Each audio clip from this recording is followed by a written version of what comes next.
जनपद फर्रुखाबाद के Christian inter college ground में बुधवार को सपा सुप्रीमो अखिलेश यादव पहुंचे और जनसभा को संबोधित किया। इस दौरान उन्होंने विपक्ष पर जमकर निशाना साधा। मुझे याद है, मैंने जब इस लोकसभा में अलीगंज में पहला कार्यक्रम किया था और उस समय जो जन समर्थन दिखाई दिया था, और आज इतने दिनों बाद जब मैं आपके बीच में चुनाव होने से पहले और केवल वोट डालने में कुछ दिन बाकी हैं, ये जोश और उत्साह बिल्कुल कम नहीं हुआ है। ये जो उत्साह और पार्टी के प्रति जो आपने मन बनाया है, मैं तो अभी कल वोट डाला हूं और मुझे पूरा भरोसा है कि इस चौथे चरण के चुनाव में आप सब लोग एक एक वोट डॉक्टर नवल किशोर साकी जी को दे करके इनको ऐतिहासिक वोटों से जिताने का काम करेंगे। मैं सोचता हूं कहां से बात शुरू करूं। ये हमारे नौजवान जो दिखाई दे रहे हैं, इस बार इन्होंने ठान लिया है और मन बना लिया है कि इस बार भारतीय जनता पार्टी की सरकार बचेगी नहीं। ये सब मिलकर के इस सरकार के खिलाफ वोट डाल करके पलटने का काम करेंगे सरकार को। ये जो 10 साल से इनके सांसद और सरकार है, इस सरकार ने 10 साल में हमारे गरीब और किसानों को धोखा देने का काम किया। अभी तक इनकी हर बात झूठी निकली, इनके वादे झूठे निकले। जहां किसानों की आय दोगुनी की बात की थी, हमारे किसान भाइयों को लूट लिया और किसी भी पैदावार की कीमत नहीं दे पाए। आय दोगुना तो दूर, लागत के हिसाब से जो किसानों को मिल जाना चाहिए था, वो मुनाफा भी ये सरकार नहीं दे पाई। और जहां हमारा किसान कर्ज से डूब रहा है और लगातार महंगाई और लगातार लागत बढ़ने से हमारे किसानों पर कर्ज बढ़ता चला जा रहा है। ये सरकार वहीं बड़े बड़े उद्योगपतियों का कर्ज माफ कर रही है। अभी तक जो जानकारी हासिल हुई है, 16 लाख करोड़ इन्होंने उद्योगपतियों का कर्ज माफ कर दिया, लेकिन हमारे गरीब किसान और गांव में रहने वालों का कर्ज माफ नहीं किया। जब इन्होंने कर्ज माफ करने का फैसला लिया बीजेपी वालों ने, तो इन्होंने नियम बनाया कि जो लोग, जिन उद्योगपतियों ने 5 करोड़ से ऊपर का लोन लिया है बैंकों से, उनका कर्ज माफ होगा। 5 करोड़ ऊपर वालों का कर्ज माफ कर दिया, लेकिन हमारे गरीब और किसान जिनका लाखों में कर्ज था, इनका कर्ज माफ नहीं हुआ। ये वही किसान हैं, ये गरीब जिन्होंने 3 काले कानून के खिलाफ खड़े होकर के इस भारतीय जनता पार्टी को, सरकार को झुकाने का काम किया था। न केवल उत्तर प्रदेश के बल्कि देश के किसान दिल्ली में बैठ गए थे जाकर के। सरकार को जो कुछ करना था सरकार ने किया। आरसीसी की दीवारें लगवा दी, कील लगवा दी, उनकी गाड़ियां नहीं जा सकती थी दिल्ली में, लेकिन हमारा किसान चला गया। हजारों शहीद हुए, लेकिन किसान पीछे नहीं हटा। और तब हटा जब सरकार ने काले कानून वापस ले लिए। अभी लड़ाई खत्म नहीं हुई है। अभी किसानों को लाभकारी मूल्य दिलाना है उनकी फसलों का। इसलिए इंडिया गठबंधन और समाजवादी पार्टी ने तय किया है कि जब सरकार में आएंगे तो किसानों को लाभकारी मूल्य उनकी फसलों का दिलाने का काम होगा। किसानों को कानूनी अधिकार देंगे। जहां किसान इनके खिलाफ खड़ा है, वहीं यहां नौजवान यहां जो आए हुए हैं वो तो जानते ही होंगे। ये नौजवानों ने भी इस बार मन बनाया इनके खिलाफ, क्योंकि नौजवानों के साथ और उनके भविष्य के साथ ये सरकार लगातार खिलवाड़ कर रही है। जो नौजवान सपने देख रहे थे नौकरी और रोजगार पाने के, 10 साल में किसी को नौकरी नहीं दी इन्होंने। और ये उत्तर प्रदेश की सरकार जिसने जो परीक्षा कराई, हर परीक्षा का पेपर लीक करा दिया। बताओ, हर परीक्षा का पेपर लीक हुआ क्या नहीं हुआ?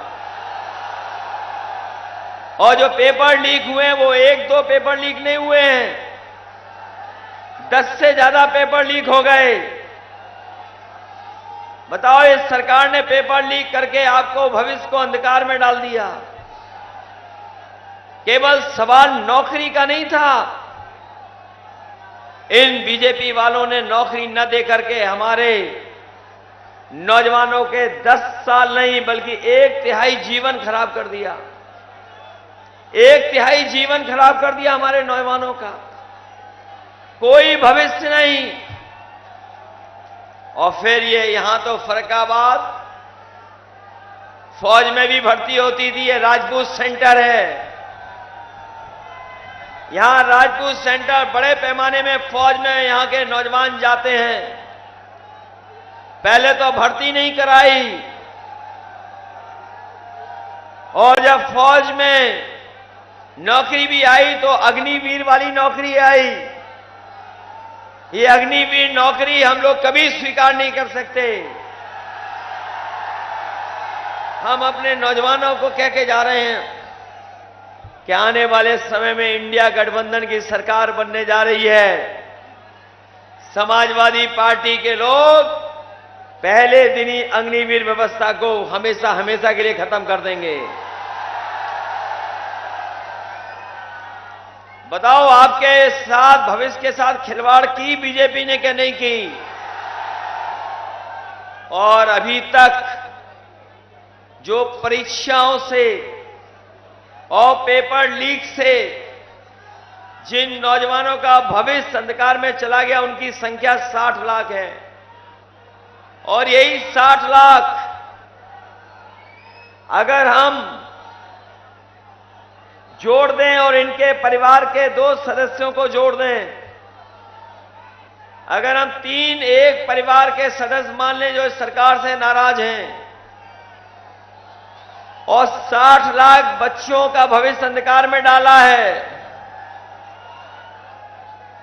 तो 60 लाख का गुणा अगर हम 3 लोगों से कर दें तो 1,80,00,000 बन जाता है। और यही 1,80,00,000 जब 80 लोकसभाओं से भाग देते हैं तो हर लोकसभा में इनका 2,25,000 वोट कम हो गया। केवल नौजवानों का भविष्य अंधकार में डालने से, और उनके मां बाप अगर इनके खिलाफ खड़े हो जाएंगे तो 2,25,000 वोट इनका हर लोकसभा में खत्म हो गया। बताओ, जिस लोकसभा में 2,25,000 वोट इनका इनके खिलाफ हो गया हो, और डॉक्टर नवल किशोर साके जैसा प्रत्याशी हो, तो बताओ बीजेपी का सफाया होगा कि नहीं होगा? याद रखना नौजवान साथियों, ये चुनाव हमारा आपका तो है ही है, लेकिन ये चुनाव हमारे आने वाली पीढ़ी के भविष्य का भी चुनाव है। ये बीजेपी के लोग संविधान को खत्म करना चाहते हैं। ये बीजेपी वाले जो दिल्ली से लखनऊ तक बैठे हैं, ये संविधान को खत्म करना चाहते हैं, संविधान को बदलना चाहते हैं। लेकिन जो हमें भरोसा मिल रहा है इस चुनावी जनसभा में, जो लोग संविधान बदलना चाहते हैं उनको फर्रुखाबाद की जनता बदल देगी और उनकी जमानत जब्त कराने का काम करेगी। ये संविधान वो है जो हमें अधिकार देता है। ये संविधान बाबा साहब का वो है जो हमें सम्मान दिलाता है। ये संविधान हमारे आपके लिए संजीवनी है। बताओ, संविधान बचाओगे कि नहीं बचाओगे? ये कई सभाओं में हम लोग चर्चा करते हैं कि अभी तो अग्निवीर की नौकरी 4 साल की है। हालांकि आज हमारे खाकी वर्दी वाले भाई लोग बहुत अच्छा काम कर रहे हैं, हमें बचा रहे हैं। ये मनी मन आपके साथ हैं। ये ऊपर से कुछ और दिख रहे हैं लेकिन मन से आपके साथ हैं। ये भी डर रहे हैं। इनको भी डर खाया जा रहा है कि अगर बीजेपी वाले आ गए तो फौज की नौकरी की तरह हमारी भी 3 साल की नौकरी ना कर दें।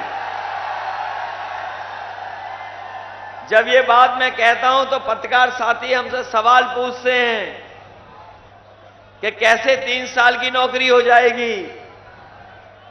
तो मैं उनसे पूछता हूं, बताओ किसी को पता था कि 4 साल की अग्निवीर की नौकरी हो जाएगी? क्या किसी को पता था कि बीजेपी वाले हवाई अड्डे बेच देंगे? क्या किसी को पता था कि हवाई जहाज बेच देंगे? क्या किसी को पता था ये बंदरगाह बेच देंगे, पानी के जहाज बेच देंगे? क्या किसी को पता था कि सरकारी नौकरियां आउटसोर्स पे कर देंगे? क्या पता था कि आईएएस की भी भर्ती लेटरल एंट्री से कर देंगे? और क्या पता था कि जो लेटरल एंट्री से नौकरी पा रहे हैं उनको आरक्षण में नहीं शामिल किया जाएगा, आरक्षण नहीं दिया जाएगा लेटरल एंट्री में? और क्या पता था कि आधी रात को नोटबंदी हो जाएगी? अगर ये सरकार ऐसे फैसले ले सकती है तो 4 साल नहीं 3 साल की भी नौकरी कर सकती है। इसलिए सावधान रहोगे कि नहीं रहोगे? ये वैक्सीन लगवाने वाले कितने लोग हैं यहां पर? तो मैं जो बीजेपी वालों ने वैक्सीन लगवाई, उस वैक्सीन कंपनी से भी बीजेपी वालों ने पैसा वसूल लिया। बताओ, पैसा वसूला कि नहीं वसूला? और सबको फ्री वैक्सीन लगवा दी। अब तो सुनने में आया है कि जिनके वैक्सीन लगी थी उनको दिल की बीमारी जल्दी हो रही है। जब फ्री वैक्सीन सरकार ने लगाई है तो हमारे गरीबों का इलाज भी फ्री करें, जांच भी फ्री कराएं और ईसीजी फ्री कराएं। अब सोचिए, जिनके वैक्सीन लगी और जिन्हें सर्टिफिकेट मिला है, वो सर्टिफिकेट देख के बताओ भारतीय जनता पार्टी के खिलाफ वोट डालेंगे कि नहीं डालेंगे? जहां इन्होंने वैक्सीन से पैसा वसूला,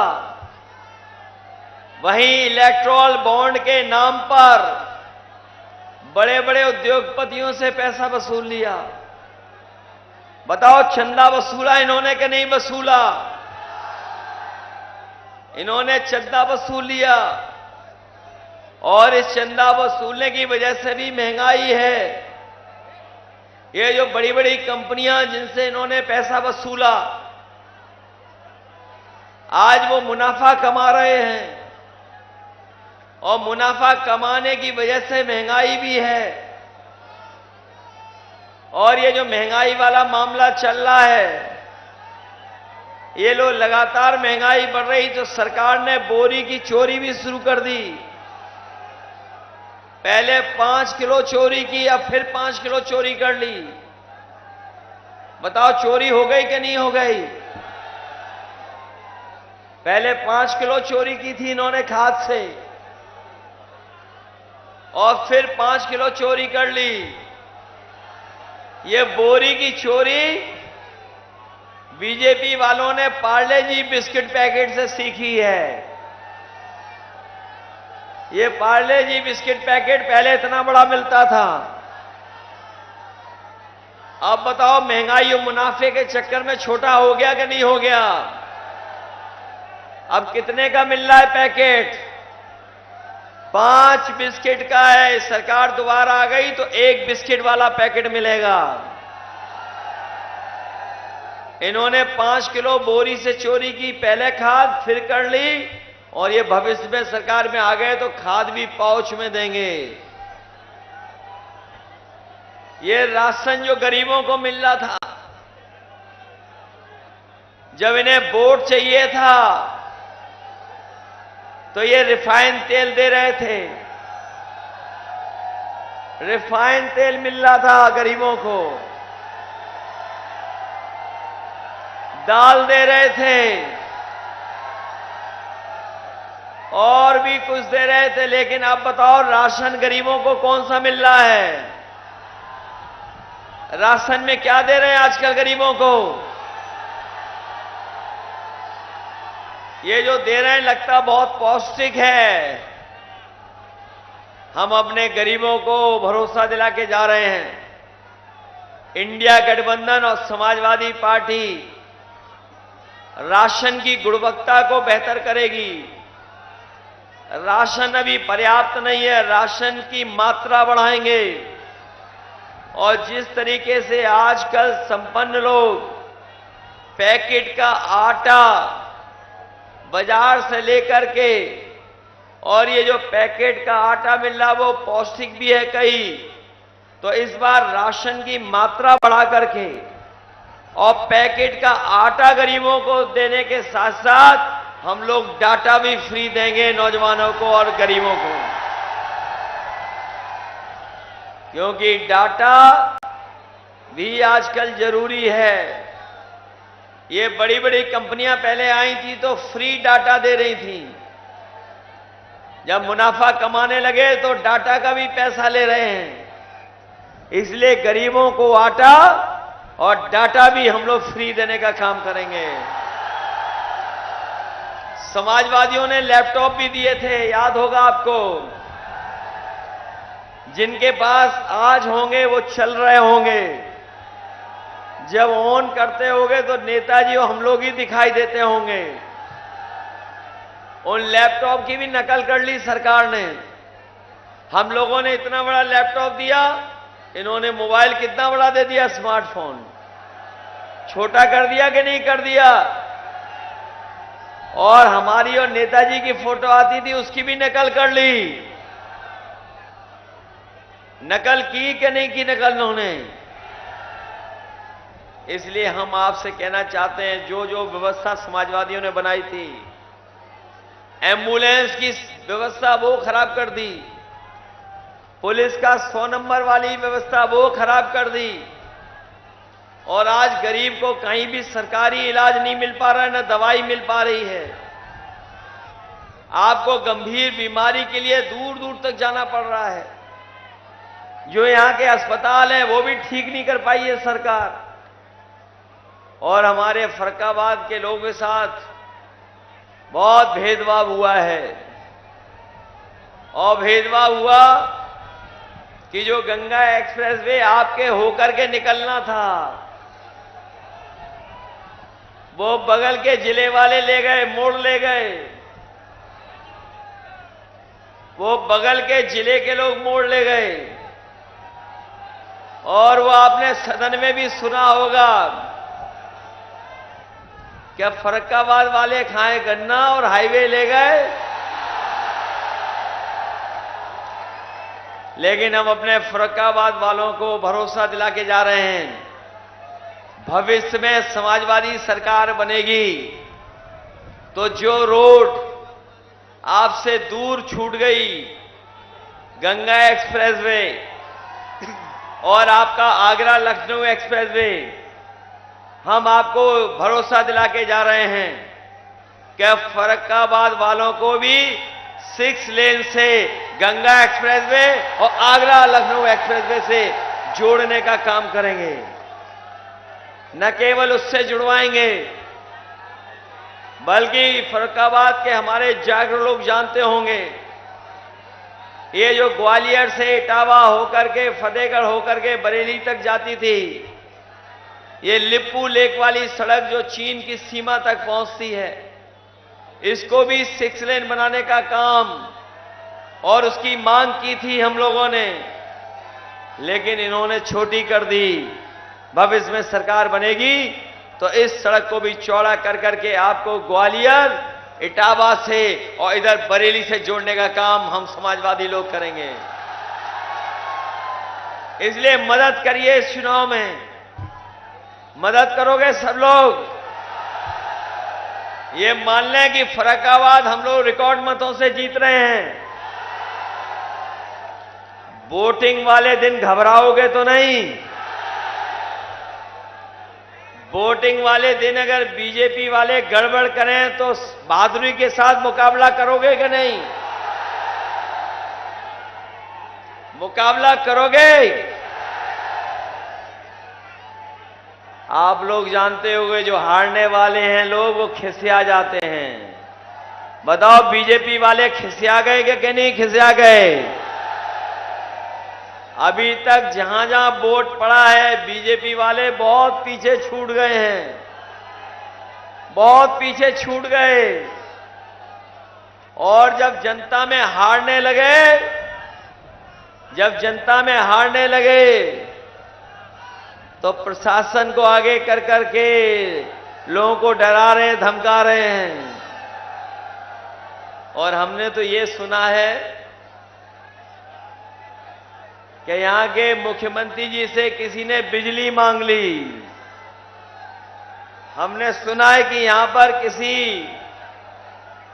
एक हमारे गांव वाले साथी ने बिजली की मांग कर ली मुख्यमंत्री जी से, वो नाराज हो गए, उन्होंने धमकी दे डाली, मुकदमा लिखाने की तैयारी कर रहे प्रशासन के लोग।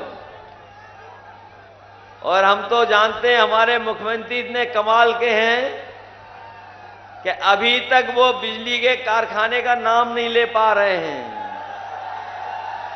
हमने तो कई बार पूछा उनसे कि भाई एटा में जो हम लोगों ने बिजली का कारखाने बनवाया है, जिसका 3x660 super critical thermal plant है, आज तक मुख्यमंत्री जी 3x660 super critical thermal plant नहीं कह पाए। बताओ, उनके मुंह से कभी सुना हो तो बता दो। और बिजली महंगी कर दी क्या नहीं कर दी आपकी? ये जो बिजली का बिल आता है तो करंट लग रहा कि नहीं लग रहा? समाजवादी लोग तो 300 यूनिट फ्री बिजली दे रहे थे, लेकिन इन बीजेपी वालों ने मीटर लगवा दिए घरों में, और मीटर ऐसे लगवाए जो तेज भाग रहे हैं, बिल ज्यादा दिलवा रहे हैं, और बिजली भी नहीं आ रही है। इसलिए मदद करोगे आप सब लोग। हम आपको भरोसा दिलाते हैं कि ये फर्रुखाबाद वो है जिसने डॉक्टर राम मनोहर लोहिया को जिता करके लोकसभा में भेजा था। ये समाजवादियों की कर्मभूमि रही है। जहां आप लोग फर्रुखाबाद डॉक्टर नवल किशोर जी को जिता रहे हो, वहीं पड़ोस में हमारी भी मदद कर देना। ये जो कन्नौज आपके ही जिले से निकल के गया है, बताओ, कन्नौज आपके जिले से ही निकल के तो गया है। तो जहां डॉक्टर नवल किशोर जी की मदद कर रहे हैं तो हमारी भी मदद करोगे। अब ऐसा ना हो कि डॉक्टर नवल किशोर जी को ज्यादा वोट से जिता दो और हम पीछे रह जाएं। ऐसा तो नहीं है। और ये जो 10 साल से सांसद है, इनने क्या दिया है आपको बताओ। ये बड़ी बड़ी होर्डिंग हो सकता है फरक्काबाद में भी लग गई हों। ये जो डबल इंजन वालों ने, ये जो डबल इंजन की सरकार बोल रहे हैं, इन्होंने बड़ी बड़ी होर्डिंग लगाई होंगी। कई होर्डिंग में इनका एक इंजन गायब है। बताओ होर्डिंग में इंजन गायब है कि नहीं है। और ये जो खटारा इंजन है, इसके लिए तो जगह भी नहीं है उसमें। बताओ कहीं होर्डिंग में इस खटारा इंजन की है तस्वीर कहीं? तो जब उन्होंने पहले से ही गायब कर दिया उन्हें, तो बताओ आप गायब करोगे कि नहीं करोगे? बताओ इस सांसद को हटाओगे कि नहीं हटाओगे? इसीलिए अभी हमें दिल्ली से एक गाना मिला है ऐसे सांसदों के खिलाफ। ऐसे सांसदों के खिलाफ हमें दिल्ली से एक गाना मिला है। बताओ आप भी सुनोगे कि नहीं सुनोगे? तो हम अपने इनसे कहेंगे भाई दिल्ली वाला गाना इनको भी सुनवाइए जरा।